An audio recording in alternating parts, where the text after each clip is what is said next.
नमस्कार दोस्तों, आपका स्वागत है आपके अपने चैनल पे।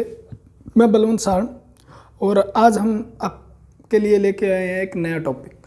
उसके अंदर बहुत अच्छे से क्वेश्चन रहने वाले हैं और क्वेश्चन क्या पूरा टॉपिक बेसिक से डिटेल से समझेंगे और अच्छे क्वेश्चन किस प्रकार से आते हैं। आप वीडियो पूरा देखें तो उसके बाद पता चलेगा। आप कहीं से भी पढ़े हो, यूट्यूब के कोई भी चैनल से पढ़े हो, उसके बाद भी आप वीडियो देखने की कोशिश करें। बहुत अच्छा लगेगा, बहुत कुछ नया मिलेगा। और पहले हमने कुछ चैप्टर किए भी हैं जिनके अंदर बहुत अच्छे से क्वेश्चन किए हैं और हमारा रहता है पहले चैप्टर करेंगे, उसके बाद चैप्टर के बाद क्या करने वाले होते हैं उसके क्वेश्चन बहुत अच्छे से भी 4 ऑप्शन है, उसके चारों के चारों किस प्रकार से सेट किए हैं आप वीडियो जाके देख लें, बहुत मज़ा आएगा। ठीक है। और आज हमारा जो चैप्टर रहेगा वो रहेगा ह्यूमन सर्कुलेटरी सिस्टम, यानी मानव परिसंचरण तंत्र। मानव परिसंचरण तंत्र, इसके अंदर हम बहुत कुछ ऐसा पढ़ने वाले हैं, बहुत अच्छे क्वेश्चन पढ़ने वाले हैं और बहुत अच्छा टॉपिक है ये। और यहाँ से बहुत ज़्यादा क्वेश्चन पूछे जाते हैं एग्जाम वगैरह। ठीक है। कोई भी वनडे एग्जाम हो, कम्पिटिटिव एग्जाम में ये हेल्पफुल रहेगी आपके लिए पूरी वीडियो। तो मानव परिसंचरण तंत्र के अंदर हम क्या पढ़ते हैं? एक तो पढ़ते हैं हम ब्लड सर्कुलेटरी सिस्टम और दूसरा हम पढ़ते हैं लिम्फेटिक सर्कुलेटरी सिस्टम, यानी इसे बोला जाता है रक्त परिसंचरण तंत्र। रक्त परिसंचरण तंत्र। और ये क्या है? लसिका परिसंचरण तंत्र। ठीक है ना। यानी मानव के अंदर परिसंचरण तंत्र होता क्या है? मेन बात तो ये, मानव के अंदर परिसंचरण तंत्र का मतलब है हमारे शरीर के अंदर जो हमने जैसे कुछ भी खाया उसको हर शरीर के हर हिस्से तक पहुंचाने के लिए कोई ना कोई तो चाहिए जो लेके जाए। ठीक है। और वहाँ से कुछ ऐसी चीज़ें उत्पन्न होगी, जैसे हमने एक सिंपल सा एग्जांपल लेते हैं, कार्बन डाइऑक्साइड यानी CO2 जो है उसे बाहर निकालने के लिए ऐसा कुछ चाहिए जो कहाँ तक पहुँचा दे? फेफड़ों तक। कुछ ऐसे अमोनिया, यूरिया वगैरह हो गई, ठीक है, क्रिएटिन हो गया, ये वेस्ट प्रोडक्ट है, इन्हें किडनी तक पहुंचाने के लिए कोई चाहिए। तो वो काम कौन कर रहा है? वो हमारा मानव परिसंचरण तंत्र कर रहा है। यानी कुछ चीज़ों को जो लाभदायक है, हमारे शरीर के लिए बेनिफिशियल है, उनको कोशिका तक पहुंचाना और कोशिका से उन पदार्थों को लेकर आना जो हमारे शरीर के लिए हार्मफुल यानी नुकसानदायक है, वेस्ट प्रोडक्ट है हमारे शरीर के, और उनको क्या करना? शरीर से बाहर करना। ठीक है। ये काम किसका है? मानव परिसंचरण तंत्र का। और भी बहुत कुछ काम है। ठीक है। वो आगे हम पढ़ते जाएंगे। जो इनके काम होंगे आगे, इनमें जो काम होंगे वो किसके होंगे? सारे परिसंचरण तंत्र के होंगे। ठीक है। उसमें रक्त परिसंचरण तंत्र पढ़ते हैं हम, लसिका परिसंचरण तंत्र। तो रक्त परिसंचरण तंत्र के अंदर हम क्या क्या पढ़ते हैं? एक तो पढ़ते हैं ब्लड, यानी जिसे आप क्या बोलते हो? रक्त बोलते हो। ठीक है।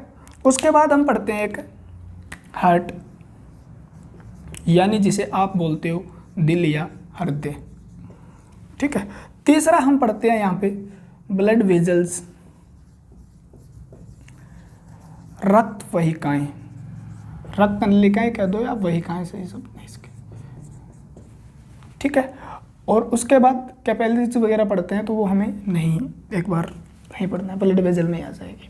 ठीक है। और तो इसके अंदर हम पढ़ने वाले हैं ब्लड यानी क्या है, रक्त के बारे में, WBC प्लेटलेट्स वगैरह क्या है, हार्ट क्या है, इसके चैम्बर क्या है, उसके अंदर क्या क्या चीज़ें हैं, ये चीज़ें हम पढ़ने वाले हैं। और ब्लड वेजल यानी रक्त वाहिकाओं के अंदर हम क्या पढ़ने वाले हैं? जैसे सीरा क्या है, उसके बाद धमनियाँ क्या है, इन चीज़ों को हम पढ़ेंगे। Blood circulatory system. Lymphatic system के अंदर हम क्या पढ़ने वाले हैं? तो इसके अंदर हम पढ़ेंगे लिम्फ नोड। लिम्फ नोड जिसे बोला जाता है लसिका गांठ। लसिका गांठ। उसके बाद हम यहाँ पे पढ़ते हैं लिम्फ वेजल्स, लसिका वहिकाएं। लसिका वहिकाएं।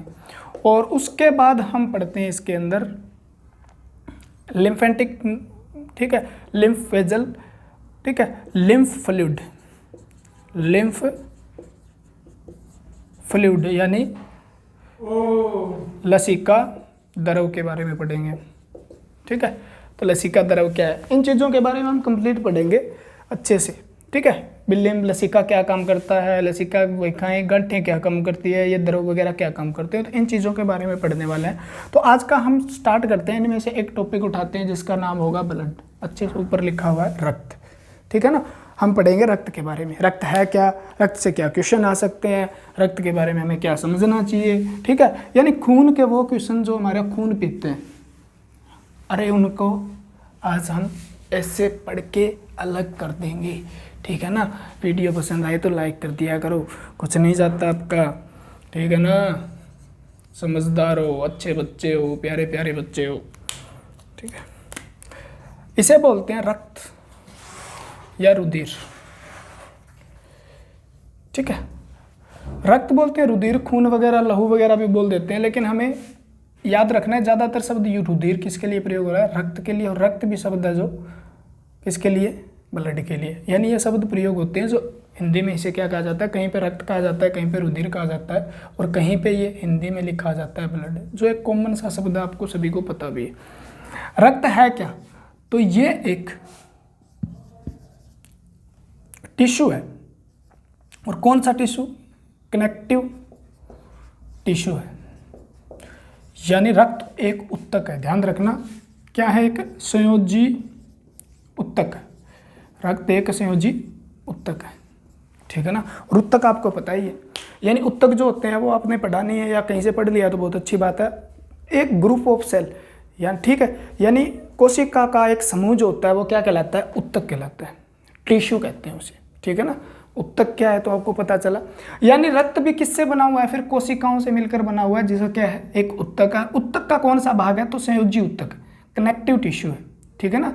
और संयोजी उत्तक के अंदर ये किस का भाग है, तो आपको स्पेशलाइज्ड कनेक्टिव, ठीक है ना, टिश्यू, यानी एक विशेष प्रकार का क्या है, विशेष प्रकार का उत्तक है, विशेष संयोजी उत्तक है, याद रखना है, विशेष संयोजी उत्तक है, ठीक है।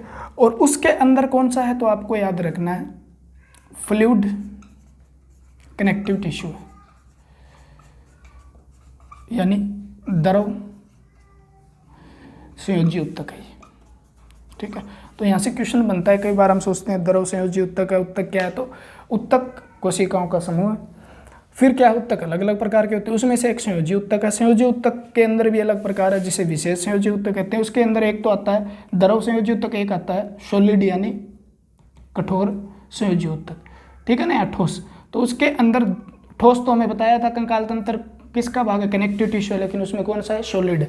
और इसके अंदर कौन सा है, फ्लूइड है, फ्लूइड कनेक्टिव टिश्यू है, तो ध्यान रखना है। संयोजी उत्तक का जो किससे, कोशिकाओं से मिलकर बना हुआ है, सबको पता चल ही गया, ठीक है। इसका रंग कैसा होता है आपसे पूछेगा, तो रंग कैसा होता है, कलर जो होता है वो कैसा होता है, तो इसका कलर जो होगा, रंग वो रेड होगा, यानी वो क्या होगा, लाल होगा, ठीक है। लाल रंग जो होता है वो किसकी वजह से होता है, तो आपको आंसर देना होता है आरबीसी की वजह से होता है। आरबीसी की फुल फॉर्म है लाल रक्त कणिकाएं, रेड ब्लड कॉर्पुलेस, ठीक है ना, या रेड ब्लड सेल बोलते हैं, सबको पता है, बहुत ज़्यादा आप कॉमन सी बात है ये। तो आरबीसी क्या है, रेड ब्लड सेल जो रक्त में पाया जाता है। आरबीसी का रंग जो लाल होता है वो किसके कारण होता है, तो आपको पता होना चाहिए, हीमोग्लोबिन के कारण होता है। और हीमोग्लोबिन जो आरबीसी का एक क्या है, ठीक है ना, सेगमेंट, यानी हीमोग्लोबिन का रंग जो है वो किसके कारण लाल है, तो आपको बताना है लोहे के कारण है। किसके कारण है, लोहे। तो यानी रक्त का लाल रंग का कारण है वो किसके कारण है, ड्यू टू आयरन, यानी लोहे के कारण क्या है, हीमोग्लोबिन लाल है, हीमोग्लोबिन के कारण आरबीसी। और आरबीसी किसका भाग है, रक्त का भाग है, तो रक्त भी क्या है, हमें लाल दिखाई देता है, क्योंकि 99% जो सेल होते हैं ना वो आरबीसी के होते हैं रक्त में, ठीक है। तो हमें लाल लाल दिखाई देता है, लेकिन रक्त पूरा लाल नहीं होता, उसमें आरबीसी लाल होती है, इसलिए वो दिखाई हमें लाल देता है। रक्त के बाद, उसके बाद ये जो है, इसके अध्ययन को क्या कहते हैं, इसकी जो स्टडी है उसे क्या कहते हैं, तो हेमेटोलॉजी, हेमेटोलॉजी। और एक शब्द फिर इससे दूसरा याद कर लेना, हेमेटोलॉजिस्ट। और एक तीसरा शब्द और याद कर लेना, हेमेटोमीटर, ठीक है। यानी हिम शब्द आपको जहाँ पर भी मिल जाए ना, ये शब्द कहीं भी जुड़ा मिल जाए किसी के साथ तो आपका मतलब, उसका मतलब किससे संबंधित है, वो ब्लड से संबंधित है, याद रखना। तो हीमोग्लोबिन सबको पता है, एच भी आप काउंट वगैरह करवाते हो तो हीमोग्लोबिन, हिम से याद करना है हमें रक्त, ठीक है। ये क्या है, स्टडी ऑफ ब्लड, यानी रक्त जो है उसका अध्ययन है, ठीक है ना। ये स्पेशलिस्ट ऑफ ब्लड, यानी जो एक विशेषज्ञ है किसके लिए, रक्त के, यानी रक्त के डिजीज़ के बारे में जानकारी, उसके बारे में किस प्रकार से सेल बनते हैं और बनते हैं उनके बारे में संपूर्ण जानकारी वाला क्या कहलाता है, हीमेटोलॉजिस्ट। हीमेटोमीटर क्या है, जो क्या करता है, एक मीटर है जो काउंट करता है, काउंट ऑफ ब्लड सेल, यानी रक्त कोशिकाओं का गिनने का काम करता है, ठीक है ना। तो आप यहाँ पे लिख सकते हो विशेषज्ञ, रक्त का विशेषज्ञ, ठीक है ना। और रक्त का अध्ययन क्या कहलाता है, रक्त का अध्ययन क्या कहलाता है, तो आपका आंसर क्या रहेगा, ठीक है, हीमेटोलॉजी, ऐसे लिखा मिलेगा हीमेटोलॉजी। अरे हीमेटोलॉजी, हीमेटोलॉजिस्ट, ठीक है ना। हीमेटोमीटर क्या है, हीमेटोमीटर क्या है, तो आपका आंसर रहना चाहिए, ठीक है ना। तो इन क्वेश्चनों के अगर आपको आंसर पता चल जाता है तो आगे हम पढ़ते हैं, क्या पढ़ेंगे, हीमेटोलॉजी क्या आपको पता चला, यानी अध्ययन, रक्त के बारे में जानना, ठीक है ना, स्टडी अबाउट ब्लड बोल सकते हो, ठीक है। और हीमेटोलॉजिस्ट जो स्पेशलिस्ट है, जिसको रक्त के बारे में बहुत ज़्यादा जानकारी है, ठीक है। हीमेटोमीटर क्या है, जो काउंट करने वाला एक ऐसा मीटर है जिससे हमें शरीर के अंदर यानी रक्त के अंदर कितनी कोशिकाएं हैं, कौन कौन सी आरबीसी डब्ल्यूबीसी क्या है, तो वो मापने वाला यंत्र है एक, ठीक है, इंस्ट्रूमेंट। क्लियर हुआ बात। उसके बाद क्वेश्चन आता है, रक्त जो है उसका लाल रंग है, ठीक है। अगर रक्त नेचर में कैसा है, वो एसिड है, बेस है, या क्या है, न्यूट्रल है, तो आपको आंसर देना है वो बेसिक है, या आप कह सकते हो अल्कलाइन है वो, यानी वो एक क्या है, क्षारीय द्रव है। कौन सा द्रव, रक्त क्षारीय द्रव, ठीक है ना। तो रक्त का नेचर कैसा है, तो आपको याद करना है उसकी प्रकृति कैसी है, ठीक है ना। तो वो क्या है, क्षारीय है, यानी आपको पता भी है 7 से ऊपर जिसका पीएच वैल्यू होती है वो क्या है, क्षारीय है, और जिसकी 7 से नीचे होती है वो क्या है, अम्ल है, ठीक है ना, एसिड है, और ये क्या है, बेस है, और ये होती है वो क्या है, उदासीन यानी न्यूट्रल है, ठीक है। तो रक्त की पीएच वैल्यू फिर क्या होनी चाहिए, 7 से ऊपर होनी चाहिए। तो वो रक्त की पीएच वैल्यू कितनी है, रक्त की पीएच वैल्यू होती है 7.4, ठीक है ना, 7.4 होती है, यानी ये क्या है फिर 7 से क्या है, ज़्यादा होगी, ठीक है। 7 क्या है, 7 से ज़्यादा है तो ये क्या हो गया, फिर क्षारीय हो गया, ठीक है ना। और वैसे इसकी होती है 7.35 से लेकर 7.45 इतनी होती है, ठीक है, इतनी मेंटेन रहती है। अगर रक्त की पीएच वैल्यू 0.5 इंक्रीज हो जाए या डिक्रीज हो जाए, यानी कम या ज़्यादा हो जाए, ज़्यादा हो जाए तो आदमी की क्या हो सकती है, मृत्यु हो सकती है, ध्यान रहे, ठीक है। यानी रक्त क्या है, क्षारीय द्रव है, ठीक है ना, याद रखना, एल्कलाइन लिक्विड है। उसके बाद उसकी पीएच वैल्यू बहुत ज़्यादा पूछी जाती है, 7.4 है, ठीक है। 7.4 जो है वो क्या है, इससे अगर 0.5 ऊपर नीचे हो जाए ना, इंक्रीज या डिक्रीज हो जाए तो मृत्यु हो सकती है, ठीक है। और ये पीएच वैल्यू है ना, पीएच वैल्यू को मेंटेन कौन करता है, इसको बनाए रखने में किसका योगदान है, तो सबसे बड़ा योगदान है आपके गुर्दे का, किसका, गुर्दे का, ठीक है ना। गुर्दा या किडनी बोल देते हैं, या इसे बोलते हैं ज़्यादातर वृक्क, हिंदी में वृक्क। तो किसका योगदान है, यानी जो मेंटेन रखने का काम है ना, जो एक पीएच वैल्यू को स्थिर रखने का काम है, यानी ना बढ़ने देना घटने दे, वो कौन काम कर रही है, किडनी कर रही है। उसके बाद इसकी पीएच वैल्यू को बढ़ाने का काम कौन करता है, ये क्वेश्चन आता है, पीएच वैल्यू को बढ़ाने का काम कौन सा यौगिक करेगा, तो आपका आंसर होएगा कार्बन डाइऑक्साइड। कार्बन डाइऑक्साइड क्या है, इसकी पीएच वैल्यू को क्या कर देगा, बढ़ा देगा, ठीक है ना, क्या कर देगा, बढ़ा देगा। तो याद रखना है हमें इस प्रकार से। तो ये हो गया। उसके बाद क्वेश्चन आता है, रक्त जो होता है उसका शुद्धिकरण कहाँ पे होता है? शब्द पे ध्यान दो, शुद्धिकरण कहाँ पे होता है, यानी उसका फिल्ट्रेशन कहाँ पे होता है। आपसे क्वेश्चन पूछेगा फिल्ट्रेशन कहाँ पे होता है, रक्त का फिल्ट्रेशन कहाँ पे होता है, तो किडनी करती है। कौन करती है? किडनी। यानी रक्त का फिल्ट्रेशन होगा वो किडनी के अंदर होगा, और किडनी उसको फिल्टर करेगी। फिल्टर करने का मतलब है न तो वो कोशिकाओं को फिल्टर करेगी, उसके अंदर छानेगी, मान लो उसके अंदर जो वेस्ट प्रोडक्ट हैं जैसे अमोनिया है, यूरिया है, ठीक है, क्रिएटिनिन है, या बिलिरुबिन ज़्यादा हो गया, बिलिवर्डिन ज़्यादा हो गया, तो उसको क्या है प्लाज्मा भाग, यानी प्लाज्मा भाग से निकाल के किडनी क्या कर देगी, यूरिन में डाल देगी, आपके मूत्र में डाल देगी, और मूत्र के माध्यम से वो चीज़ क्या हो जाएगी, बाहर हो जाएगी हमारे शरीर से। तो किडनी क्या करती है, फिल्टर करती है, ठीक है ना। तो किडनी क्या कर रही है, रक्त को फिल्टर करने का काम कर रही है, उरिक रक्त को फिल्टर करने का काम कर रहे हैं, ठीक है ना। आपसे पूछे प्यूरिफिकेशन कहाँ पे होती है, तो वो क्वेश्चन का आंसर क्या होगा, तो प्यूरिफिकेशन वो होती है आपकी, यानी रक्त गैसीय माध्यम से शुद्ध कहाँ पे होता है। क्वेश्चन इस प्रकार से, गैसीय माध्यम से, ठीक है ना। चलो ऊपर लिख दे, सुन लो आप, गैसीय माध्यम से शुद्ध कहाँ पे होता है, क्वेश्चन आता है, ठीक है। रक्त गैसीय माध्यम से शुद्ध कहाँ पे होता है, गैसीय माध्यम से शुद्ध कहाँ पे होता है। तब आपका क्वेश्चन क्या है, यानी प्यूरिफिकेशन जो होगा उसे क्या बोलेंगे, अलग चीज़ है। तो आपका आंसर क्या होगा, लंग्स, यानी फेफड़ों में होगा। दोनों क्वेश्चन के आंसर इस प्रकार से है, ठीक है ना। यानी गैसीय माध्यम का मतलब है ऑक्सीजन डालना और कार्बन डाइऑक्साइड को बाहर निकालना, यानी रक्त को, कार्बन डाइऑक्साइड को रक्त से बाहर निकालना और ऑक्सीजन को क्या करना, उसके अंदर डाल देना। ये क्या है, थोड़ा सा समझ रहे हैं, आगे बहुत अच्छे से क्वेश्चन करेंगे जिस दिन हम क्या पढ़ रहे होंगे, लंग्स पढ़ रहे होंगे, ठीक है। तो उसको डाल देना, तो याद रखना गैसीय माध्यम से शुद्ध। और सीधा शुद्धिकरण पूछा जाए, फिल्ट्रेशन पूछा जाए, तो थोड़ा सा ध्यान देना है, किडनी में होता है, ठीक है। कितना होता है, तो एक दिन में, मोस्ट इंपॉर्टेंट क्वेश्चन है, मोस्ट इंपॉर्टेंट, एक दिन में 180 लीटर ब्लड क्या करती है, किडनी फिल्ट्रेशन करती है।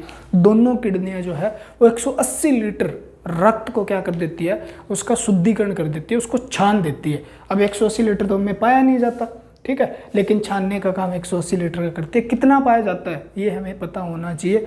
और आपसे ये पूछ ले कितना मिनट, यानी 125 मिलीलीटर, यानी 125 मिलीलीटर पर मिनट,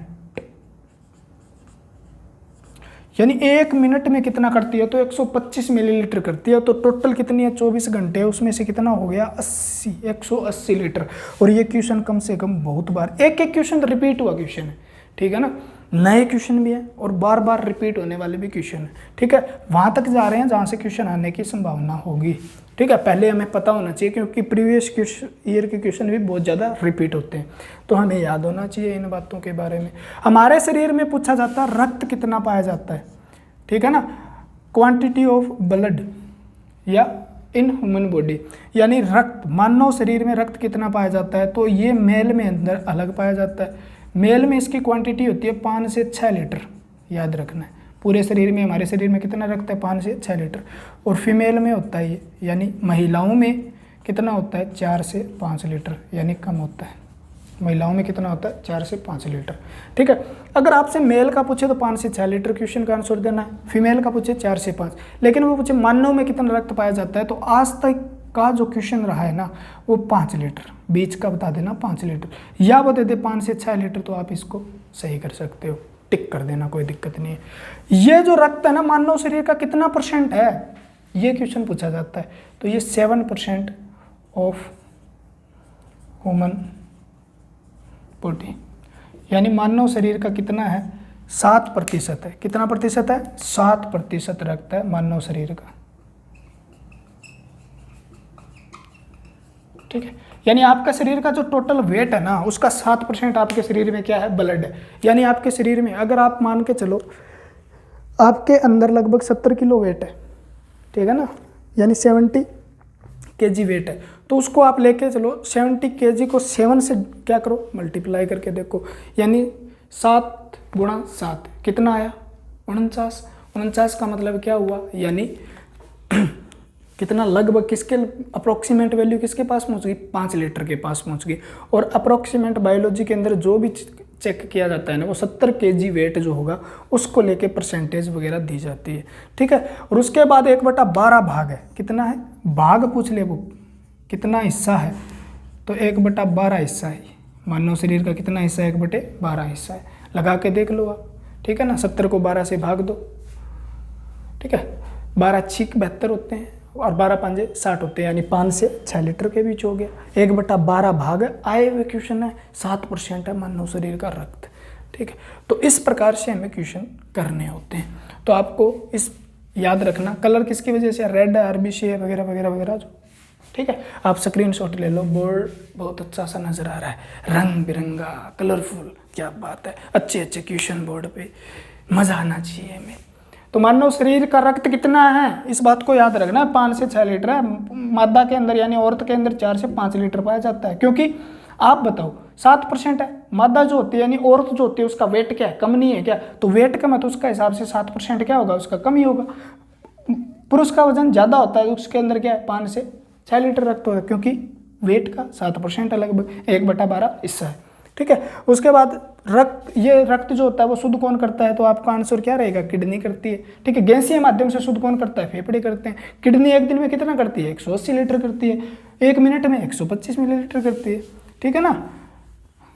किडनी और क्या करती है, गुर्दे जो करते हैं वो क्या है, पीएच वैल्यू को मेंटेन करते हैं, और बहुत काम करती है किडनी। तो ये याद करना है। क्लियर हुई क्या बातें या नहीं हुई, कमेंट कर दिया करो भाई, अगर आप यहाँ तक पढ़ रहे हो। अगर आपको कोई भी प्रॉब्लम है ना, कोई भी क्वेश्चन वगैरह कभी बार गलत हो भी जाता है, क्योंकि लिखने में और बोलने में कई बार थोड़ा सा बीच में कंपैरिजन नहीं हो पाता, तो दिक्कत हो जाती है। तो आप बता देना 860735 5540 8607355040, इस नंबर पे आप क्या कर देना, व्हाट्सअप कर देना। सिर्फ व्हाट्सअप, कॉल नो कॉल, ठीक है ना। आप अपना कोई भी डाउट हो तो इस पे लिख के भेज सकते हो, किसी प्रकार का पेपर से रिलेटेड हो, आपसे कोई भी दिक्कत नहीं है, ठीक है। मैं उसका सॉल्यूशन करूँगा, लेकिन उसका कॉल नहीं करनी है इस पर, ठीक है। तो बात क्लियर हुई। तो रक्त के बारे में और क्वेश्चन भी हम पढ़ते हैं।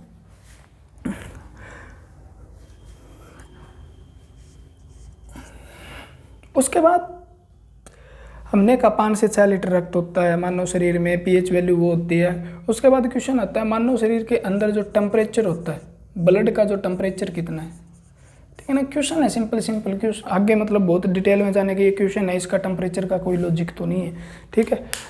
लॉजिक है तो भी बता दूंगा। मानव शरीर के अंदर टेम्परेचर कितना है, तो मानव शरीर के रक्त का टेम्परेचर होता है 37 डिग्री सेल्सियस। उसके बाद 98.6 फ़ारेनहाइट, अगर वो केल्विन में पूछे 310 केल्विन, ठीक है। अगर वो रोमर पैमाने में पूछ ले तो 29.6 रोमर। ये पैमाने होते हैं जिस दिन हम क्या पढ़ेंगे, ऊष्मागतिकी पढ़ेंगे, यानी थर्मोडायनेमिक्स पढ़ेंगे ना फिजिक्स के अंदर, उस दिन करेंगे, ठीक है। ये 37 डिग्री सेल्सियस, 98.6।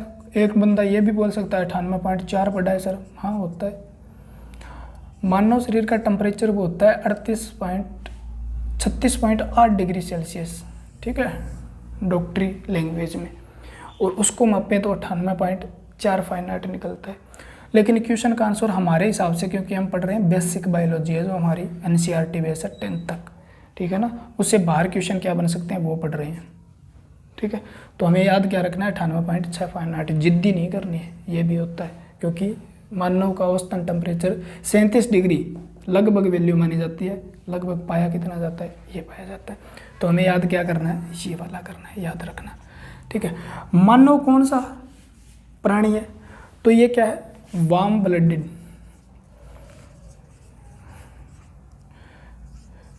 यानी उष्ण रक्त प्राणी है। क्या है, उष्ण रक्त प्राणी है, ठीक है।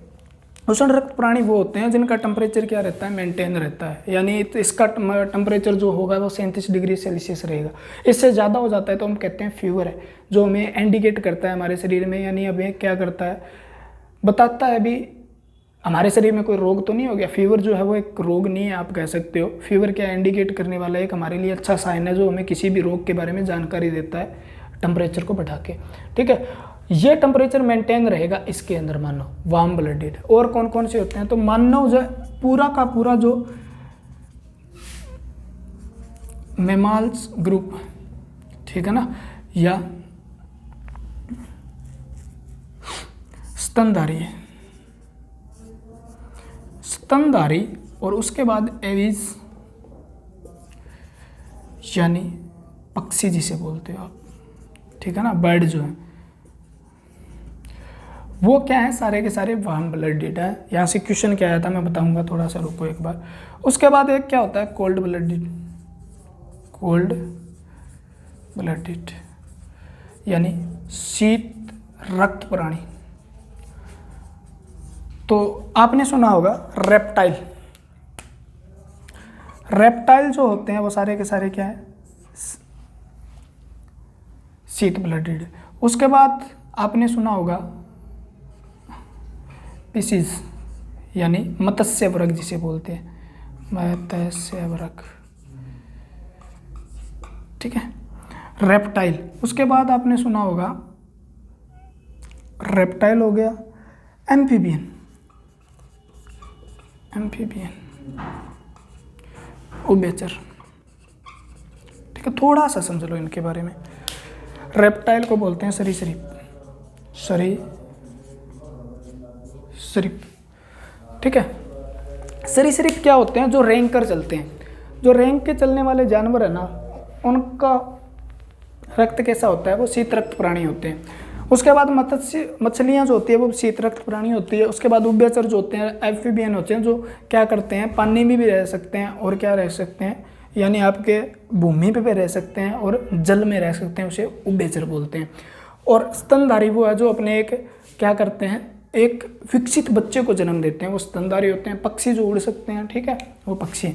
तो पक्षी और इनके बारे में ये टेम्परेचर को एक मतलब एक स्थिर रखते हैं, ठीक है ना, यानी उनका टेम्परेचर चाहे गर्मी हो चाहे सर्दी हो, उसका शरीर का टेम्परेचर जो होगा वो कितना रहेगा, उनके ब्लड का टेम्परेचर वो होगा 37 डिग्री सेल्सियस रहेगा। अगर स्तनधारी का 37 है, अलग अलग प्रकार से अलग अलग जीवों का होता है। जैसे बकरी का अलग वो कितना होता है, ठीक है, बकरी का क्या होता है, ज़्यादा होता है, ठीक है ना, 39 डिग्री तक होता है। तो अलग अलग जीवों का अलग अलग टेम्परेचर है।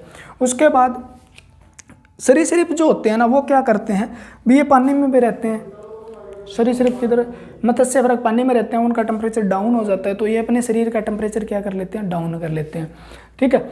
यानी मौसम के हिसाब से इनका टेम्परेचर बदलता रहता है और ये क्या नहीं करते, फिर मतलब जैसे सर्दी होगी तो ये तो बाहर रहते हैं, घूमते रहते हैं, तो मरेंगे नहीं।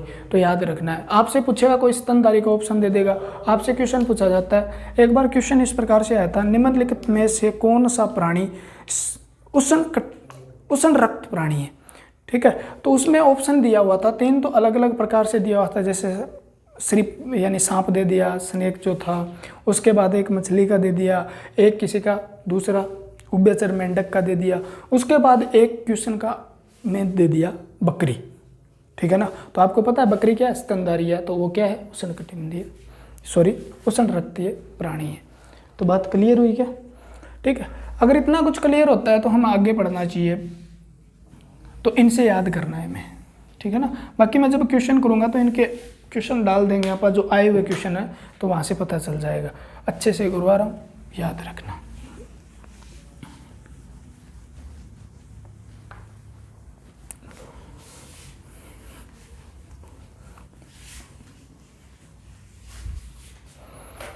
और ब्लड के फंक्शन क्या है, काम क्या करता है, इसके कार्य क्या हैं, ठीक है ना। तो रक्त हमारे शरीर में क्या क्या कार्य करता है, तो आपको याद रखना है। एक तो इम्यूनिटी पावर, सबसे पहले मैं बता देता हूँ, इम्यूनिटी है उसको बनाए रखता है, ठीक है, यानी प्रतिरक्षा करता है हमारे शरीर की, रोगों से लड़ने की क्षमता, ठीक है ना, बढ़ाता है। उसके बाद ये क्या करता है, ट्रांसपोर्टेशन का काम करता है, ट्रांसपोर्ट करने का काम करता है, परिवहन करने का काम करता है। परिवहन किसका करता है, तो परिवहन किस किस का करता है, तो परिवहन सभी हमारे शरीर में जितने भी हमें चाहिए, कुछ भी चाहिए, उनका परिवहन करेगा, चाहे वो ऑक्सीजन हो, चाहे कार्बन डाइऑक्साइड हो, एक जगह से दूसरी जगह लेकर जाना इनका काम। फिर जितने भी न्यूट्रिएंट होते हैं, न्यूट्रिएंट यानी पोषक पदार्थ है, उनको कहाँ तक लेके जाना, कोशिका तक लेके जाना, ठीक है। उसके बाद जितने भी वेस्ट प्रोडक्ट है हमारे शरीर में, वेस्ट प्रोडक्ट यानी व्यर्थ पदार्थ हैं, व्यर्थ पदार्थों को कहाँ से लेके जाना, सेल से उत्सर्जी अंगों तक लेके जाना।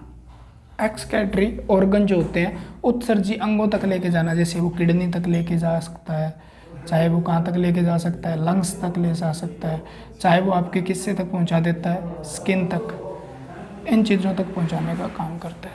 तो इसके काम हो गए। ट्रांसपोर्ट, ठीक है, इम्यूनिटी बढ़ाने का काम करता है। उसके बाद और क्या करता है, जैसे और किन का करता है, जैसे आपके शरीर में हार्मोन पाए जाते हैं, उनको ट्रांसपोर्ट करने का काम करेगा ये, एक जगह से दूसरी जगह लेके जाएगा, ठीक है ना। बात समझ में आ रही है क्या। इसके कार्य हैं जो मेन है, जो पूछे जाए इनमें से कौन सा कार्य है, रक्त का नहीं है, इस प्रकार से क्वेश्चन बनेगा। कोई ऐसा कार्य जो और किसी का हो वो डाल दिया जाएगा। तो आपको हमें पता होना चाहिए, प्रतिरक्षा प्रणाली ही मजबूत करता है। उसके बाद आपके घाव वगैरह भरते हैं, जो ब्लड क्लोटिंग करने का काम करता है, ये ब्लड क्लोटिंग, रक्त का थक्का जमाने का काम रक्त का ही है, ठीक है, ये काम करेगा। तो ये हमारा इतना क्लियर होता है। ब्लड से जो सिंपल से सिंपल क्वेश्चन थे वो हमने कंप्लीट किए हैं। उसके बाद हम ब्लड को कितने भागों में बांट सकते हैं, 2 भागों में बांट सकते हैं। ब्लड क्या होता है, उसको अलग अलग 2 भागों में बांटा जा सकता है, ठीक है। तो रक्त से अच्छे अच्छे क्वेश्चन थे, हमने कंप्लीट किए। बहुत अच्छे क्वेश्चन जो एक ही जगह मिल रहे हैं हमें, बार बार अलग अलग किताबों में, अलग अलग जगह, मतलब 5, 6, 7, 8, 10 किताबें पढ़ते हो आप तो जाके आपको डाटा इकट्ठा होता है, लेकिन हमने पहले ही इकट्ठा कर लिया है तो आपको परेशानी नहीं होगी, ठीक है। और हमें परेशानी हो लेकिन आपको परेशानी नहीं हो, ये हमारा कर्तव्य है। और आपका कर्तव्य है लाइक कर दिया करो, शेयर कर दिया करो, अच्छा है ना, ठीक है। और थोड़ा सा मतलब मज़े लेके पढ़ा करो, ठीक है। अपना लेक्चर होता है तो चेयर वगैरह पर बैठ जाया करो भाई, मिलेगा बहुत कुछ लेकिन मिलेगा सीरियस, ठीक है ना। क्योंकि कॉमेडी अगर मुझे नहीं आती, इतना मेरे के अंदर वो को नहीं है फिर मैं कॉमेडी वगैरह कर सकूं, जोक वगैरह मेरे को नहीं आते होंगे। हर बंदे में अलग अलग टैलेंट होता है, वो अपना दिखा सकता है, ठीक है ना।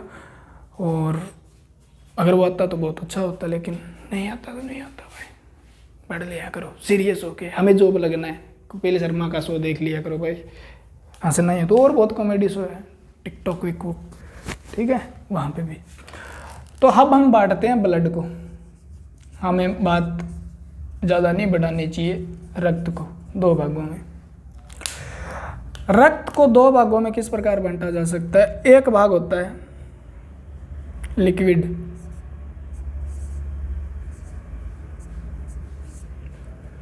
ठीक है, एक भाग क्या है, लिक्विड है, जिसे हम बोलते हैं, स्पेलिंग देख लेना भाई, ठीक है, जिसे हम क्या बोलते हैं, प्लाज्मा बोलते हैं, ठीक है। और प्लाज्मा यानी ये क्या है, तरल भाग है। तरल भाग का दूसरा नाम क्या है, प्लाज्मा है। दूसरा हम इसे बांट देते हैं सॉलिड भाग, ठोस भाग है इसका, सॉलिड पार्ट है जो, यानी जिसे हम क्या बोलते हैं, ब्लड,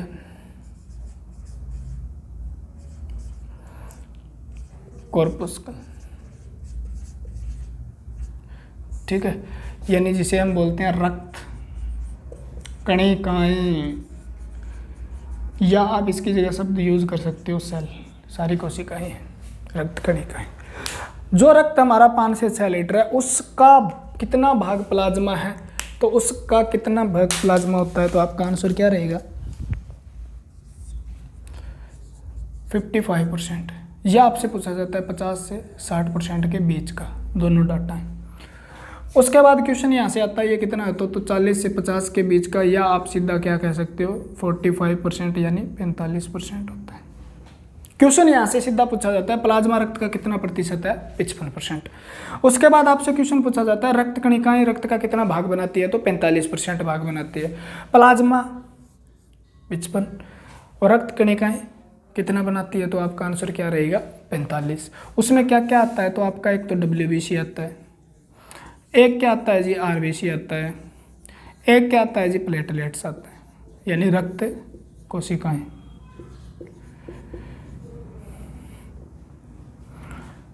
ठीक है, क्या है ये बताऊंगा एक बार।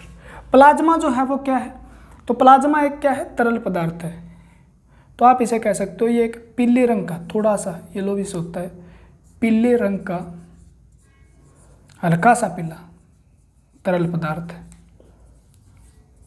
ठीक है, पीले रंग का क्या है, तरल पदार्थ है, जिसमें क्या पाए जाते हैं, 90% इसमें क्या होता है, जल होता है।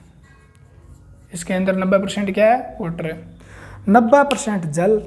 उसके बाद क्या है, इसमें लगभग 8% इसमें क्या है, प्रोटीन है, यानी 8% क्या है इसमें प्रोटीन है, और 2% लगभग इसमें क्या है, मिनरल एंड साल्ट। ठीक है ना, यानी खनिज लवण है, खनिज लवण है। ठीक है, most and most important question, plasma का तरल होने का कारण क्या है, क्योंकि इसके अंदर क्या है, सबसे ज़्यादा क्या है, जल ही है।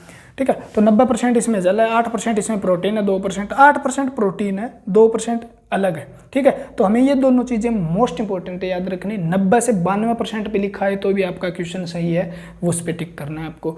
यानी 90% के लगभग इसमें जल होता है, 8% प्रोटीन होता है, 2% खनिज लवण होते हैं। खनिज लवण और उसके साथ हार्मोन वगैरह भी होते हैं, और न्यूट्रिएंट जो होते हैं वो भी होते हैं, तो वो आगे पढ़ लेंगे। 90% जल है। उसके बाद प्रोटीन कौन कौन से है, तो मुख्य रूप से इसके अंदर 3 प्रोटीन होते हैं, 3 को याद रखना इंपॉर्टेंट है। एल्ब्यूमिन याद रखना है हमें, दूसरा याद रखना है ग्लोबुलिन। ठीक है, ग्लोबुलिन, और जो तीसरा कौन सा है, फाइब्रोनोजन। ठीक है ना, फाइब्रोनोजन। 3 प्रकार के प्रोटीन है, इसको मैं साफ कर देता हूँ। तीनों प्रकार के प्रोटीन है, आप इस प्रकार लिख लो इसको, एल्ब्यूमिन, ठीक है, ग्लोबुलिन, और उसके बाद आपका है फाइब्रोनोजन।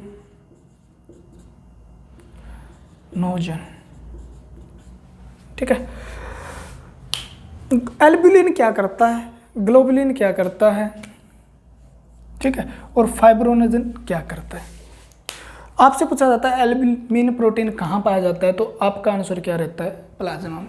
आपसे पूछा जाता है ग्लोबुलिन प्रोटीन कहाँ पाया जाता है, प्लाज्मा में। आपसे पूछा जाता है फाइब्रोनोजन प्रोटीन कहाँ पाया जाता है, प्लाज्मा में।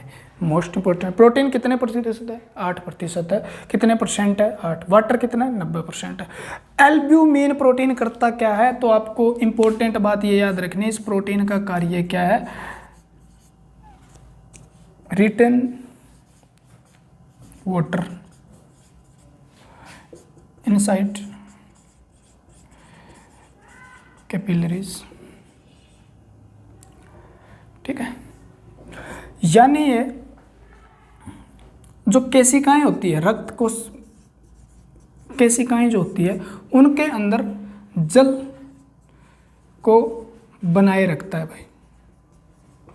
यानी इसका 90% जो जल है उसको बना के रखता है, यानी ब्लड के अंदर जो पानी है ना उसको रिटेन करने का काम करता है। ठीक है, कौन सा एक होता है, ऑस्मोटिक।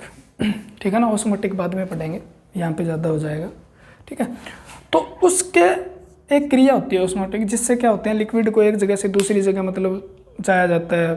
ठीक है, तो उसके हिसाब से ये क्या करेगा, केशिकाएं जो होती है उसके अंदर पानी बाहर ज़्यादा नहीं जाने देगा, न बाहर अंदर से बाहर जाने देगा और बाहर से ज़्यादा अंदर आने, उसको मेंटेन करने का काम करता है, उसको रिटेन करने का काम करता है। कौन करता है, एल्ब्यूमिन। ठीक है, याद रखना है हमें, बहुत अच्छी बात है। कहाँ पाया जाता है, याद रखना है। ये क्या करता है, तो ये अल्फा बीटा गामा 3 प्रकार का होता है प्रोटीन, लेकिन आपको यहाँ पे गामा ग्लोबुलिन याद कर लो। यानी गामा जो है वो क्या करेगा, ये जो हमारी, इसे कहा जाता है एंटीबॉडी, ठीक है। गामा ग्लोबुलिन प्रोटीन है, उसका नाम क्या है, आईजी, आपने सुना होगा, एजी सुना होगा। तो वो चीज़ें आगे पढ़ने वाले हैं जब हम क्या पढ़ेंगे, एंटीबॉडी या इम्यूनिटी पावर पढ़ेंगे कभी काल। इन्हें एंटीबॉडी कहा जाता है, क्या कहा जाता है, एंटीबॉडी कहा जाता है, याद रखना, ठीक है ना। एंटीबॉडी कौन सा प्रोटीन है, तो वो है ग्लोबुलिन, ठीक है। कौन सा है, गामा ग्लोबुलिन को एंटीबॉडी कहा जाता है।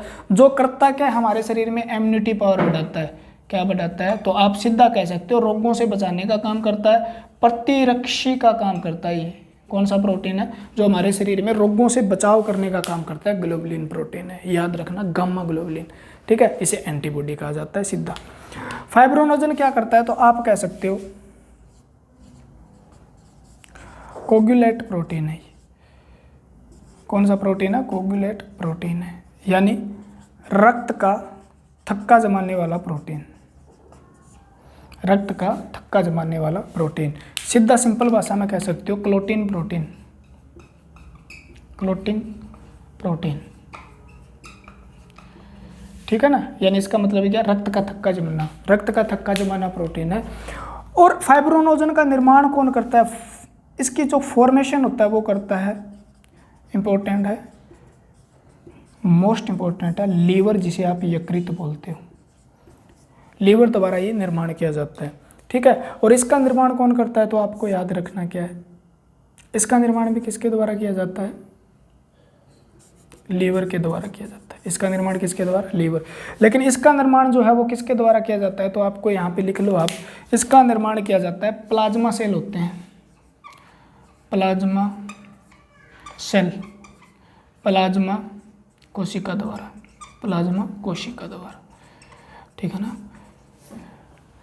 जो क्या है, बी लिम्फोसाइट होती है ना, वो लास्ट में जाके क्या बन जाती है, प्लाज्मा सेल बन जाती है, और फिर वो बाद में क्या करती है, एंटीबॉडी का निर्माण करती है। जब हम इम्यूनिटी पावर पढ़ेंगे, प्रतिरक्षा प्रणाली तंत्र पढ़ेंगे, उसके अंदर ये चीज़ें हमें याद करनी होगी। तो प्लाज्मा सेल, प्लाज्मा सेल के द्वारा, या रक्त की कोशिकाओं द्वारा, आप कह सकते हो, सीधा कहते हो WBC द्वारा ही होता है, ठीक है ना, ग्लोबुलिन प्रोटीन का। यह रक्त का थक्का कैसे जमाता है, यानी आपके शरीर में कभी भी आप ऐसे गिर गए और हो गया कुछ, या आपको चोट लग गई, चोट लगने से आपके क्या रक्त का स्त्रावण होना शुरू हो जाता है, यानी रक्त जो है वो क्या है, बाहर निकलना शुरू हो जाता है। अगर रक्त को रोका ना जाए तो हमारे शरीर का रक्त क्या हो जाएगा, सारा का सारा बाहर निकल जाएगा और हमारी क्या हो जाएगी, डेथ हो जाएगी। तो यानी उसको रोकने के लिए जो प्रोटीन काम करता है ना, जो प्रोटीन एक्टिव करता है सारे सिस्टम को, जो मतलब 13 फैक्टर पाए जाते हैं जो ब्लड क्लोटिंग में काम करते हैं, ठीक है, अलग अलग प्रकार के, तो वो चीज़ बाद में पढ़ेंगे। लेकिन यहाँ पे क्या है, ये प्रोटीन क्या करता है, फाइब्रोनोजन प्रोटीन लीवर द्वारा निर्माण किया जाता है, ये एक्टिव कर देता है सभी को। जैसे प्लेटलेट्स क्या काम करती है, तो उनको एक्टिव करके वो एक जाल सा बनाएगा, ठीक है, उसमें WRBC फंस जाएंगे और जाल से में क्या हो जाएगा, वो एक रक्त का थक्का जम जाएगा, जिसे आप चोट लगने के बाद वो जो कठोर हो जाता है ना, वो RBC वगैरह होती है, उसके अंदर फाइब्रोनोजन प्रोटीन उसमें काम करता है। यानी फाइब्रो, आप याद रख लो, फाइबर का मतलब तंतु है, तंतुओं का निर्माण करने का काम करता है, ऐसे करके याद कर लो, ठीक है ना। तो फाइबर, इसका निर्माण कौन कर रहा है, यकृत कर रहा है, तो याद रखना, इसका निर्माण भी यकृत करता है। तो ये इसके अंदर क्या क्या पाए जाते हैं, तो बहुत कुछ पाया जाता है, जैसे आपके हार्मोन भी हैं,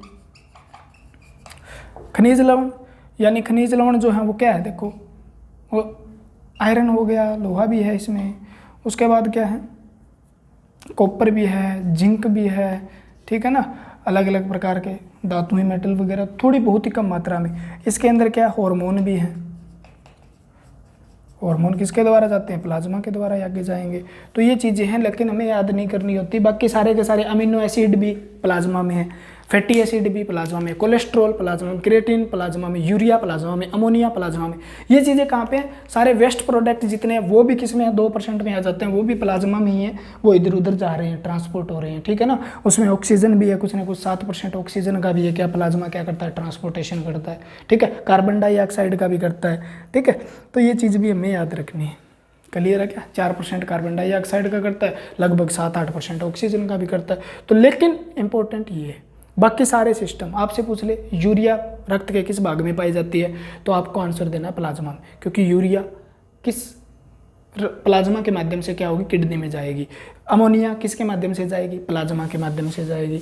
ठीक है, हार्मोन किसके माध्यम से आगे जा रहे हैं, प्लाज्मा के माध्यम से जा रहे हैं। तो वो चीज़ें सारी की सारी किसमें मिलेगी, हमें तरल पदार्थ है जो प्लाज्मा। लेकिन मोस्ट इंपॉर्टेंट पार्ट वो है हमें याद करना है। कंप्लीट हुई बात है ना। उसके बाद आपके अंदर पाई जाती है ब्लड कॉर्पुलस। ठीक है, और बहुत अच्छे से पढ़ने वाले हैं एक एक चीज़ को। एक पाई जाती है आपकी आरबीसी, एक पाई जाती है आपकी डब्ल्यूबीसी, और एक पाई जाती है आपकी प्लेटलेट्स। ठीक है, यानी इसे बोलते हो आप रेड ब्लड कॉर्पस, लाल रक्त कणिकाएं, लाल रक्त कणिकाएं, ये सबको पता है। इसे बोलते हो आप वाइट ब्लड कॉर्पुलस, यानी सफ़ेद रक्त कणिकाएं, या लिखते हो आप श्वेत रक्त कणिकाएं, श्वेत रक्त कणिकाएं। सेल भी लिख दो, कोई दिक्कत नहीं है, कोशिका लिख दो। ठीक है, उसके बाद प्लेटलेट्स को आप प्लेटलेट्स ही बोलते हो, लेकिन हिंदी में इसे क्या बोलते हैं, बिम्बाणु। क्या बोलते हैं, बिम्बाणु। तो कहीं प्लेटलेट लिखा था, कहीं बिम्बाणु लिखा जाता है, तो कल घबराने की बात नहीं। लेकिन यहाँ पर पूछा जाता है आरबीसी का रासायनिक नाम क्या है, तब आपका आंसर अच्छे से बन जाता है एरिथ्रोसाइट।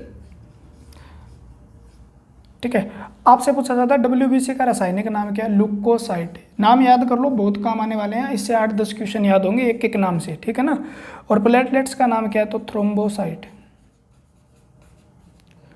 साइट। और ये मैं पहले भी बता देता हूँ, साइट, साइट का मतलब होता है सेल, कोशिका। ठीक है ना, क्योंकि कोशिका के अध्ययन को क्या कहा जाता है, साइटोलॉजी कहा जाता है। इससे याद कर लेना आप, साइट का मतलब सेल।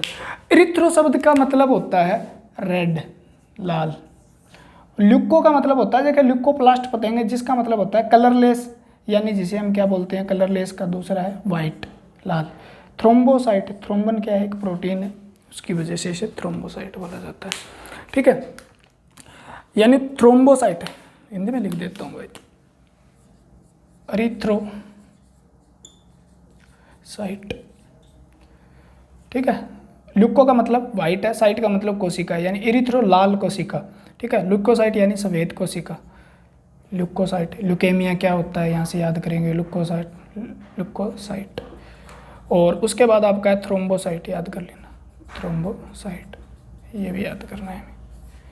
तो बात क्लियर होती है। ल्यूको का मतलब सफ़ेद है, जिसका कोई रंग नहीं है, वो सफ़ेद रक्त कोशिका है। यानी डब्ल्यूबीसी का रासायनिक नाम क्या है, ल्यूकोसाइट। इसका नाम क्या है, एरिथ्रोसाइट। इसका नाम क्या है, थ्रोम्बोसाइट। थ्रोम्बो से हमें बहुत कुछ याद करना पड़ेगा। अगर ये नाम याद हो गया तो इसके जितने भी क्वेश्चन होंगे प्लेटलेट्स के अपने आप याद हो जाएंगे। डब्ल्यूबीसी के मोस्ट ऑफ क्वेश्चन आपके यहाँ से भी जो कन्फ्यूज करते हैं वो यहाँ से याद हो जाएंगे। एरिथ्रो का मतलब यहाँ से भी कुछ क्वेश्चन याद करने को मिलेंगे। तो ये हमारी कोशिकाएँ हैं जो रक्त में पाई जाती है। ठीक है ना। और इन कोशिकाओं का 99% भाग जो आरबीसी अकेली बना लेती है। ठीक है ना। इनका जो अनुपात होता है वो क्या होता है, ये तो 600 है, 600 के पीछे ये क्या होती है, 1 होती है, और ये 40 होती है। तो आप कह सकते हो आरबीसी डब्ल्यूबीसी प्लेटलेट्स का रेशियो कितना है, तो 601:40, ये इनका रेशियो होता है। तो सबसे ज़्यादा क्या होती है, आरबीसी होती है। और ये चीज़ हम पढ़ेंगे, आरबीसी क्या है, किस प्रकार से आरबीसी बढ़ने से रोग हो जाते हैं, घटने से हो जाते हैं, इसका लाइफ स्पेन यानी जीवन काल कितना है, क्या क्या करती हैं ये। ठीक है, तो याद करने हैं हमें बहुत से। अगर लेक्चर पसंद आया, अगर आपको लेक्चर पसंद आया तो आप लाइक कर दिया करो, शेयर कर दिया करो भाई। ठीक है ना। और पूरा लेक्चर देखना मत भूला करो, बहुत अच्छी अच्छी बातें पढ़ने को मिलती है। बहुत लेक्चर रहता है सीरियस, मैं आप स्वीकार करता हूँ इस बात को, लेकिन पढ़ने को बहुत कुछ मिलता है, बहुत अच्छे से प्यार से। मैं यहाँ पे मतलब बातें करूँ ज़्यादा, पढ़ाऊँ 20 मिनट 25 मिनट बातें करूँ, आपको अच्छी लगेगी, मुझे पता है अच्छी लगती है। क्योंकि अच्छी इसलिए लगे क्योंकि 20 मिनट पढ़ाया, वो थोड़ा सा पढ़ाया उसने, वो याद हो गया, और याद हो गया। लेकिन 20-20 मिनट में आप सब्जेक्ट कंप्लीट तो नहीं कर सकते ना, यहाँ से भी याद करना पड़ेगा आपको। थोड़ा सा ज़्यादा पढ़ने की आदत डाल लो और अच्छे से पढ़ने की आदत डाल लो। मेन बात क्या है, अच्छे से पढ़ना है। ये बात नहीं है भी आपको पढ़ना है, अच्छे से पढ़ना है तब सिलेक्शन होगा, क्योंकि कंपटीशन इस लेवल तक जा चुका है, हद।